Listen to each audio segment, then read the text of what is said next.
All righty, and the people are starting to kind of filter in. We're going to give it a few minutes. We have about 70. So if you're just coming in, if you just hang tight for a minute, we're going to give it a minute for everybody to get here.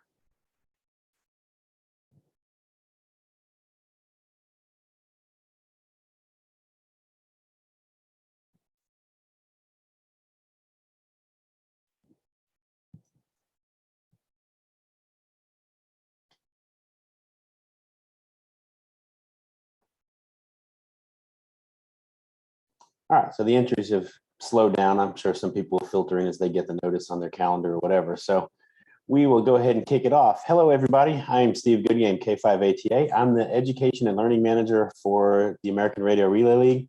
And today we kind of have part 2 of the Club Grants Program presentations. This is formatted to be more of a Q&A. If you missed the first one, it is on our ARRL YouTube channel. You can go watch it there. And this video as well will be posted to our YouTube channel. And I will put the link to the first video in the description of this video.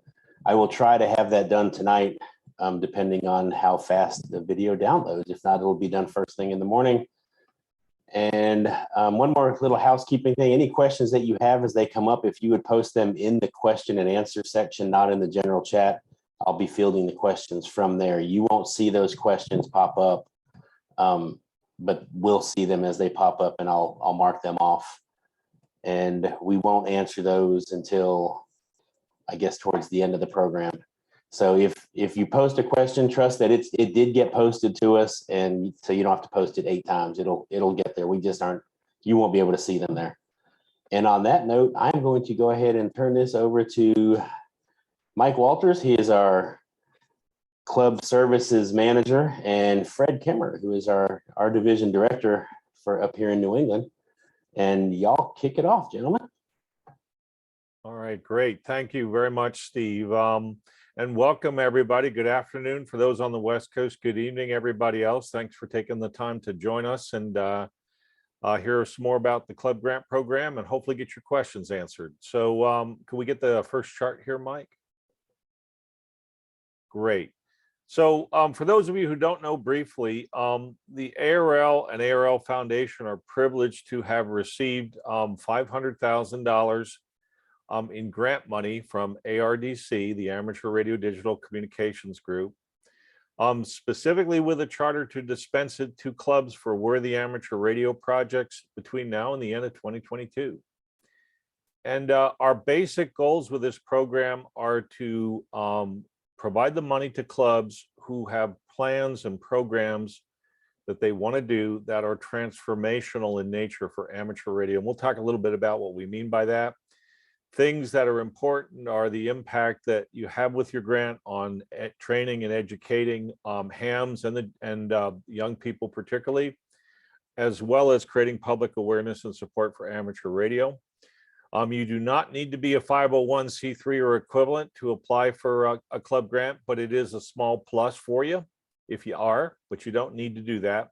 You also do not need to be affiliated with the ARRL in any way to apply for a grant. And the only big restriction is that you can't use the grant funds that you receive for commercial or for profit projects. They need to be strictly used to forward the goals in your plan. Next chart. All right. We know that there are lots of questions out there about, hey, I'm interested in being part of this program, but I need some ideas of what sort of grant that I might apply for. What are you guys interested in trying to fund here? Well, again, on the theme of having a transformational impact, we're interested in projects and programs that will recruit new people into amateur radio. Programs that you might want to do to help folks that have either get licenses or that have license get on the air, develop new skills, learn new things about amateur radio. We're particularly interested in helping groups who want to do STEM and STEAM, STEM being science, technology, engineering, and math learning among young people, and who want to use amateur radio and bring it to schools and other youth groups as a learning tool. MCOM folks who want to do training specifically to bring more people into emergency communications are a priority for us to fund. We know that one of the biggest problems that many people face are issues with RFI kind of making it difficult to enjoy or participate in amateur radio. We know several groups are looking at projects to put together RFI resolution teams that are a resource to the amateur radio community around them. That certainly is a big high priority. Projects like ARDN networks and things that would utilize our bands at a gigahertz and above more effectively are also a high priority. We want to make sure we get utilization of those bands so that we can keep them and continue to use them. So those are good opportunities. Also, several folks I know are considering doing extensions to club stations to make them more easily accessible to the amateur radio community and to use them as training tools in schools or at Hamfest and in other places. Those are also great projects to do. And finally, we'll talk more about this, but we have a special type of grant for clubs that are kind of in a situation where they need to get themselves back on their feet. We call these club revitalization grants. We'll talk a little bit more about those as well. And probably some of the best applications that we hope to receive might combine a couple of different things together into one project. And that certainly is okay. Again, remember the watchword here is to have a transformative, a positive impact on amateur radio as a whole, and try to build public support and awareness for amateur radio, as well as bring new people into the hobby and get them active. Next slide. So what do we mean by transformative impact? Well, the things we're looking for, does your project have an impact beyond the immediate members of your club? Are you doing training and ham development for the community around you? Are you engaging young people in STEM learning through amateur radio? Those are great opportunities. And lots of opportunities might look like, you know, hey, we're going to build out our club station, and we're going to add a remote port, and we're going to make that available to folks in schools. We're going to train with it at Hamfest.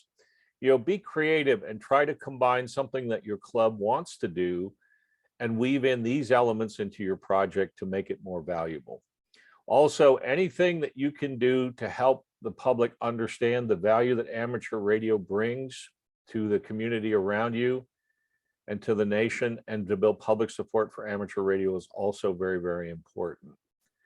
The other dimension that we're going to be looking at as we decide where to award grants is your ability to execute the project the way you kind of laid it out. How good is your project plan? Is it complete? Is it well done? Many of you are going to need volunteer commitments to support your project. Do you have those in place? Have you got people signed up? And also, what's your plan to operate and sustain and you continue to use your project after you're done with your grant and you're kind of in long-term mode? So those are some things to think about as you complete your application.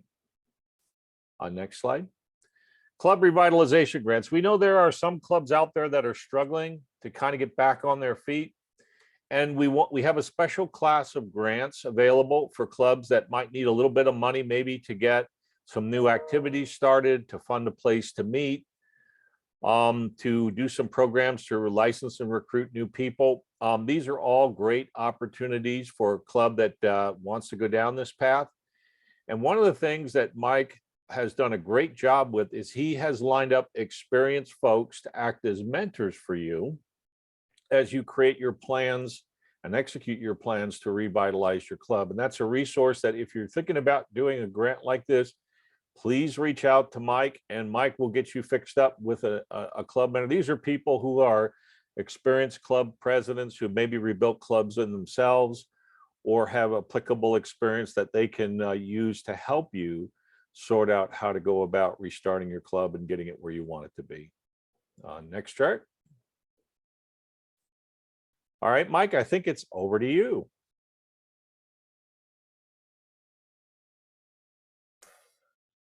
Okay, Fred. Let's talk about one of the basic ideas of the way this program is going to work. And we said initially that we were going to have it in essentially 2 rounds. The first round has already started. We did the first webinar on May the 4th. For those of you that are geeks in the crowd, that was Star Wars Day. And we started taking applications immediately. Applications are due for the first round by 7 p.m. Eastern Time, June 30th. So today is the 9th. You've got about a little less than about 3 weeks left to finish up for the first round.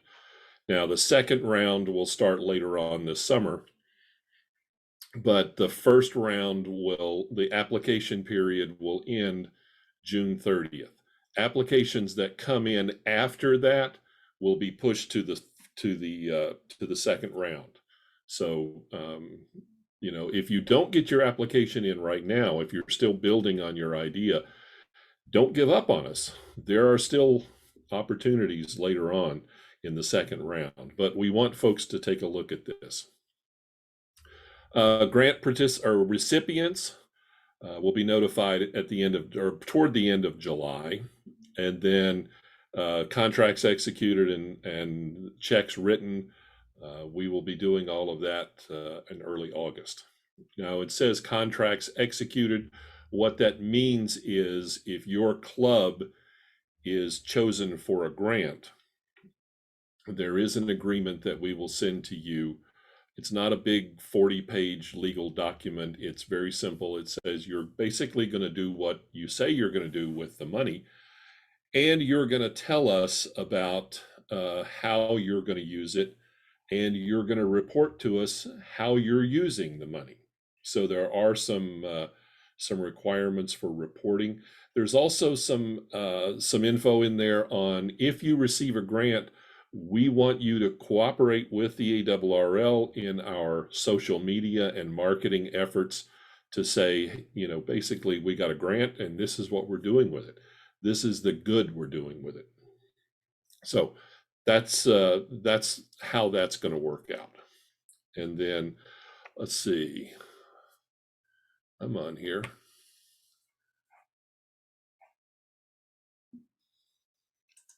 Fred, did you, there we go. Okay, so an update on how do you apply for a grant. First of all, we tell you to go to one of our webinars. Our first webinar was May 4th. The second one is tonight. The first webinar video is, as Steve said, is already on YouTube. It's been there since May 5th. Tonight's video will be on tomorrow, and you'll be able to review all of those. Work on your projects, work on your plans, and we're going to show you the grant, the links to everything here shortly. Submit your grant application using a Kaleidoscope tool. Now, what Kaleidoscope is, it's an online registration program. And you'll go to the link, you'll register with Kaleidoscope, and you'll start filling out the application. Now, the application will let you, if you get to a point where you need information or you have to go look something up, you can actually stop the application and come back later and work on it, continue. You don't have to finish it all in one session. But it does have questions that you may have to look things up. And as part of the application, we have some templates that we have created. A grant narrative template is a tool that asks us, you know, what are you going to do with the project? How are you going to do it? The project schedule is what time frame do you think? What are the milestones for putting this thing together? And then the project budget. All of these are templates, and we want people to use the template so that when we compare your grant application to someone else's grant application, we're comparing apples to apples. We're not looking at, you know, they put together a really nifty, neat spreadsheet, so they get extra points. It doesn't work that way. We're looking for content, not for pretty spreadsheets. And then the fourth one is if you are applying for a club revitalization grant, then there is a revitalization plan, a club rebuilding plan. And this is only if you're doing a revitalization grant. If you're doing a grant where you're planning on buying a piece of equipment or you're doing something else, you have a project in mind, you don't necessarily have to do this one. This is only for the club revitalization programs, okay? Now, participant requirements. Once you're awarded a grant, we're going to ask you to report back to ARRL essentially what you did with the money. So we have to tell the folks at ARDC how the money was spent.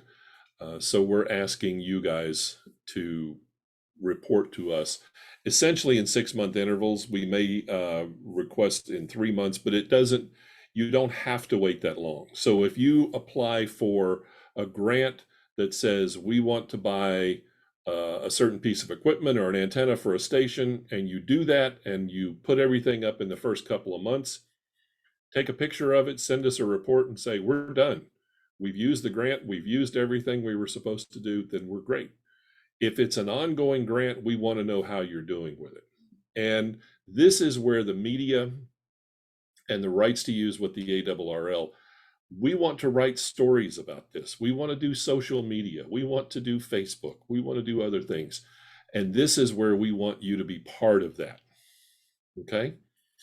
Those are important elements for once you get a grant, of making sure that we get an opportunity to market this, because we want other clubs and we want the public to see what we're doing with it. Now, as Fred mentioned ago, there are a couple of restrictions, and these are, we're not going to negotiate with these. These are cut and dried restrictions. First of all, your grant cannot go to commercial or profit activities. So you cannot put up a remote station and charge subscriptions to it with our grant. It's very simple. You cannot put it into a commercial program, and you cannot generate or you use it to generate income beyond direct operational funding. So we had one group that told us we would like to have a remote station and charge subscriptions, but we would only charge what it costs to run the station. Now, it's kind of a touchy subject there, but we would look very closely at that. Okay. And then again, you have to execute a contract to receive the grant. That comes from the ARRL Foundation. It does not come from Kaleidoscope. It comes from us.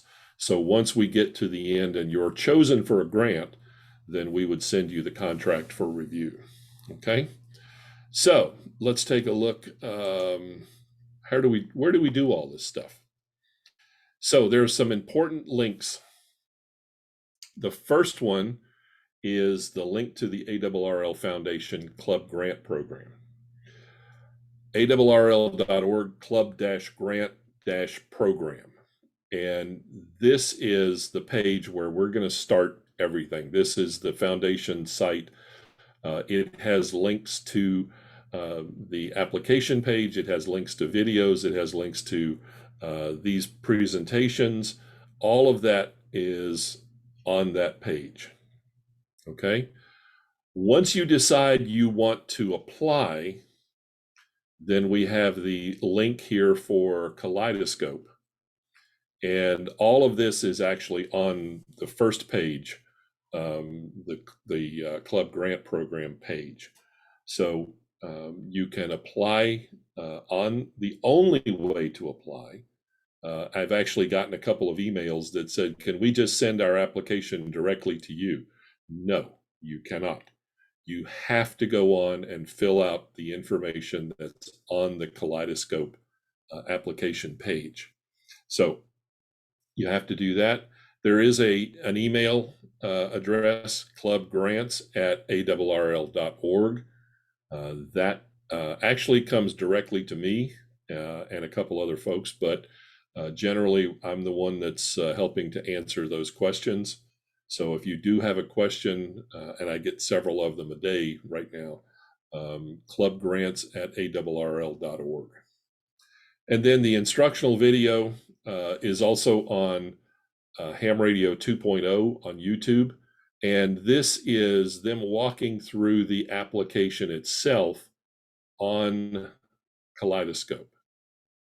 So that's available on Ham Radio 2.0. You just search YouTube for Ham Radio 2.0, and you'll be able to find that video was done at the first part of May to show you what it takes to walk through the application.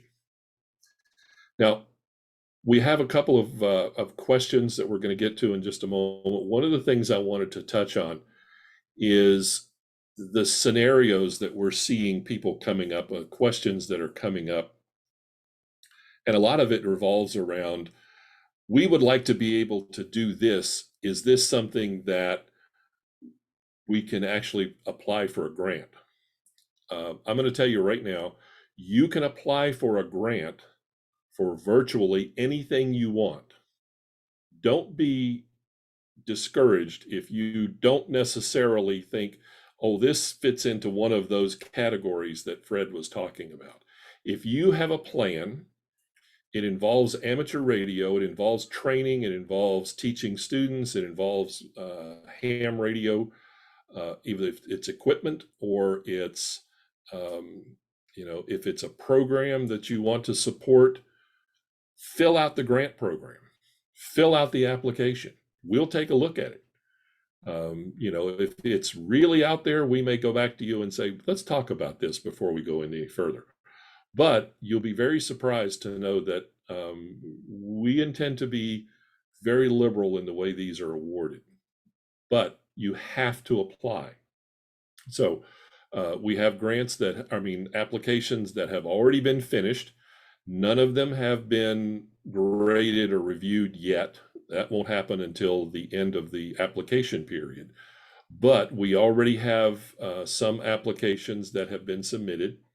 There are a number of them that are listed as in draft, which means folks are working on them. They haven't finished them yet. As I said, when you start the program, you can actually stop and go back and come back in and start where you were. So those are all things that we want you to do. Look at the program that you guys have. If you can't think of a program, think of this. What would you really like to do? If you want to do a build night and you need to buy supplies for a build night, that would fall under a grant. If you want to do a training program with a local STEM program, or with a local CERT team, or with Boy Scouts, the supplies that you need, the soldering stations, the kits, stuff like that, all of those fall into that program. Right. So put in an application. We want you to get those grants. The key thing too to keep in mind as you do that is we're looking for projects that have an impact on the widest number of people possible, and particularly projects that have an impact beyond your immediate club. That's right. So those are the key elements to make sure that you focus on as you design and think about your project. Correct. So, you ready Steve, for questions, gentlemen? You ready for some questions? Let's go ahead. I'm going to leave this page up while we're answering questions. That works. And I'm going to go ahead and point out, I will post a direct link to Ham Radio 2.0's videos in the YouTube description of this one. So if you'll just check back this evening or tomorrow, whenever I manage to get this uploaded, a direct link. So you won't have to go searching for it anywhere. You can just find that on our YouTube channel and click it. Okay. Great. Great. All right. So first question, it's actually a 1-2 combo from the same gentleman.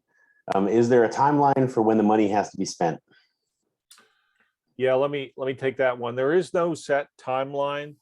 Just make sure that your project plan reflects the timeline that you expect to need. And what I would say is that think hard about projects that go on forever. Okay, and what does forever mean? If a project is going to take 10 years to spend the money out, that might be something that needs a little closer look to say, do we really need 10 years to do what it is we're going to do? So the only suggestion I would have, no stated time limit, but if you have a really long interval that goes into years and years, you might want to spend some time and explain why it is what it is. I know that we have one application in looking through the ones that I've already seen. They're wanting to sponsor basically an educational program, but the timeline for their program is not until February of next spring. but now they want to be able to have all their stuff printed. They want to be able to make sure they can lock in their location stuff. That's all fine. That's all fine. Yep, Put yep. put it all in the timeline plan, and we're good with that. Yeah, what we probably want to think hard about, or at least have you explain, is if you're going to put a 5 or 10 year program together, something really long, be sure you make sure you explain why it is the way it is, so we can understand it. Next question from the same gentleman. If your request covers the club rebuilding plan as well as 1 or 2 others, is everything put as part of the club rebuilding plan? I think that would depend on whether you want the grant for one project or you only want a grant if you're going to do both together. If you want a club revitalization grant, whether your project gets funded or not, then I would do it as 2 separate ones so we can consider them individually. If your model is, gee, if we can't do this project, it doesn't make sense for the revitalization part, then go ahead and put them together and we'll look at them as a pair. Could you limit to members of a club these, like, for example, people who pay dues, or would it have to be open to everyone, including non-members? Again, think transformational beyond your club. You certainly write, as Mike said, write your grant any way you want. Let's just say that a grant that did that would not likely be as competitive in the process as one that was open to the community around the club. So you want to think real hard about doing that, because it's going to make it much harder for you to get a grant, probably. The scenario that I've used in the past is we have folks that have told us, we want to apply for a grant so we can buy a new radio that we're going to use for field day, and the rest of the year we're going to keep it in a closet. And that's not the purpose that we're looking for. Right. If you want to use the grant for equipping a station, buy a new radio, but other than field day, it may be a club station, or it may be a get on the air station for new hams, things like that. That's the kind of money that we want to spend. Yep, very good. All right. Can 2 clubs work together on a grant? Would that be looked on favorably? Yeah, absolutely. What I would suggest is that if 2 clubs are going to go together, you have one club kind of act as the primary, but you can definitely work together on a grant like that. And make sure we know you're doing that so that we could, give you credit for the fact that you're teaming up with somebody. Yep. Next one, yes, the presentation will be available. The last presentation is available. You can see the link on the YouTube video description, and this one will be as well. Yep. Are the grant funds tax exempt? I think that's really a question that you need to answer for yourselves, right? We're a nonprofit. The ARDC is a nonprofit. So we are not in a situation where we need, I don't believe, to report the fact that you've received a grant, but you are obligated and responsible for your own tax situation. So you need to understand your local laws, state laws, and so on. And you need to make the determination if there's anything about your grant that you need to report. If you're a 501c3 nonprofit, you're probably fine. But remember, you're accountable for following the law where you live. So, we can't help you with that one. And can a club have more than 1 grant? Mike, I'll let you answer that one. I don't see a problem with that as long as they're good projects. I don't see a problem. As long as they're good projects. I mean, I would suggest that if you have a club that has a grant that they're saying we need 5,000 for this grant and 10,000 for this grant, I would combine the 2 and just make a single application. But if they're 2 very, very distinct applications, then there's no reason why you can't do 2 of them. You will have to do 2 separate applications, right? But there's no reason why you can't do that. Yeah, and I just to add on to what Mike said, 100% everything Mike said, it makes sense. And think about this. If the 2 projects are complementary and closely related, good idea to put them together. If they're 2 totally different things, we might be able to approve one, but not both together. So you may also want to think a little bit about, if you have very diverse, kind of independent projects, you may want to think a little bit about whether you want to take one swing at one bite of the apple or take 2 separate tries. Now, reminder that there is a limit on the amount for these grants. We refer to it as $25,000. Technically, it's $24,999. But if you have a grant that exceeds that, I don't suggest that you try and break it up and say, oh, we're going to do two different grants, one for a trailer and one for the radios to go in the trailer. That's not a good idea. If you have a project that really goes beyond that $25,000, then you probably need to look at an ARDC grant instead of one of these club grants. So realistically, you have to look at what are you applying for and how are you going to use the money. If they're working towards a very large ARDC grant, would they still be eligible for this ARRL grant? Well, I would say if you're working toward a very large ARDC grant, I would pursue that one first. And I would say, this is the project that we're doing. If you're using us to be part of just a smaller part of a larger grant, then I would suggest that you go straight to ARDC and go for the larger grant instead of trying to apply for one of ours as a smaller group. We are limited to 25,000. Yeah, and one of the other things, if you are doing that or you have multiple funding sources, you'll notice when you complete the application, we're going to ask you to detail that and give us a clear indication of how firm your other funding sources are. Obviously, we want to avoid situation where a project depends on two pieces of funding. We provide one and the other one doesn't come through. Yep. I spent a great deal of time while we were at Hamvention in Dayton, talking with folks about the grant program.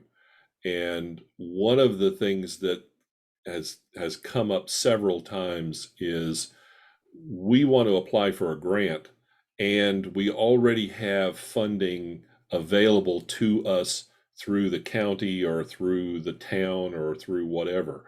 And do we need to make sure that yes, we want you to tell us, because that tells us, first of all, you've got commitment from the community to help. And that goes a long way.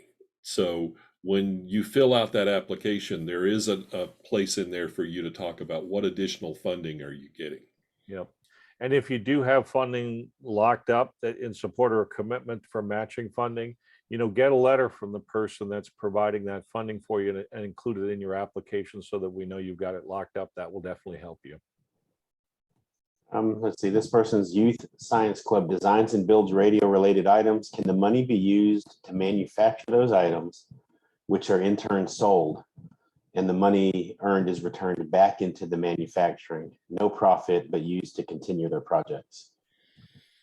I would say taking off a cycle, it sounds like. Yeah, this one gets real close to the line. What I guess the best advice would be to completely detail out how the whole business and money flow model works so that we can understand it. The question that we would be asking is, anybody like the manufacturer achieving a profit off of this? And if so, is the manufacturer somehow directly connected with getting the grant? If we found that were the scenario, and I don't know if that would likely occur, but that might create some problems. We basically can't use this money to directly or indirectly help the group that gets the money to achieve a profit. One of the things that always pops up when we talk about stuff like this is, well, we're not making a profit. Well, that may be so, but you're still engaged in a commercial activity. Right. And that really, you're right up to the line on propriety on this. So I would detail it out. We would probably have some questions about that. Yeah, more likely. Okay. So they're asking, so they apply for a revitalization grant, then apply for a STEM or an MCOM in a sense? They apply for each separately? It depends, Stephen, on what you want. If you're saying, hey, we want a revitalization grant no matter what, and we'd like to have this other grant after we're revitalized to kind of go to the next stage, then I would do two applications. That way we can make sure we consider both of them. And if we can't fund both, we try to fund the one that you need the most. If you're saying that, hey, we don't want to really do the club revitalization unless we could get this other grant, and the two are in your mind tied together, that it's all or nothing, then you probably want to apply for both. But remember, there's some special stuff in terms of the revitalization grant that you have to lay out on how you're going to do the rebuilding plan along with your Club Grant Mentor. So make sure you include all the pieces if you're going to put the two together. Okay. And the last question was just, they didn't know what an ARDC grant was. And that's not really something for this webinar, but you can go to ampr.org and read about the ARDC grants. But, yep. And that is the end of the questions. All righty. Oh, that's it. Is that a question that popped No, back that's up? not. It's somebody saying thank you. So you're welcome. Oh, okay. Yep. Well, and Eric, I see in the chat, thanks so much for your vote of confidence. Mike and others at the foundation have done an excellent job in trying to put this program together and administer it. So thank you for acknowledging that. And we want to just thank Steve and Mike and all the folks at the foundation for the wonderful opportunity they've created on behalf of clubs in the ARRL to really make a tremendous positive difference for amateur radio through this program. So thank you guys for all the great work.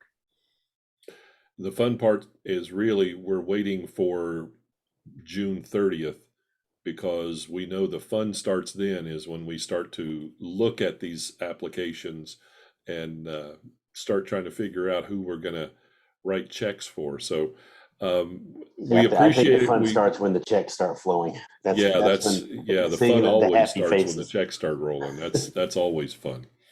But we have put a great deal of effort and a great deal of work into this, and it's it's very much a labor of love because all of us actually have other jobs that we do for a living. So this is all pretty much volunteer time. So it's something we think is important and something that we're putting a lot of effort into. So thank you very much for that. We're looking forward to continuing this program, quite frankly. You did get one quick let's make sure we answer. Any idea of when the second round will take place? Yeah, Mike, we have a deadline for that. Do you want to pull it up or do you want me to do that? I'm sharing this, so I'm thinking it's one second. I'll look it up, the exact date up for you. Okay. Just give me a second here. Okay, let's see. I can whistle while we're waiting here. Yeah, I'm almost got it here. Just give me about another 5 seconds. I can sing. I mean, you can. No, don't do that. Hey, Steve, don't do that. I've had 4 cups of coffee in the last hour. All righty. So our target, now we haven't set firm dates yet. We want to see, what kind of response we get. There's also a process that we may offer up some help for people who get close on the first round, but don't quite get over the goal line. But the general idea for the time frame for the second round is we'll do another webinar like this around the middle of August, and that we're thinking the applications are going to be due mid to late September. And the awards for that round will probably occur early in November towards the end of the year. Yep. So that sounds about right. Yep. That appears to be it, gentlemen.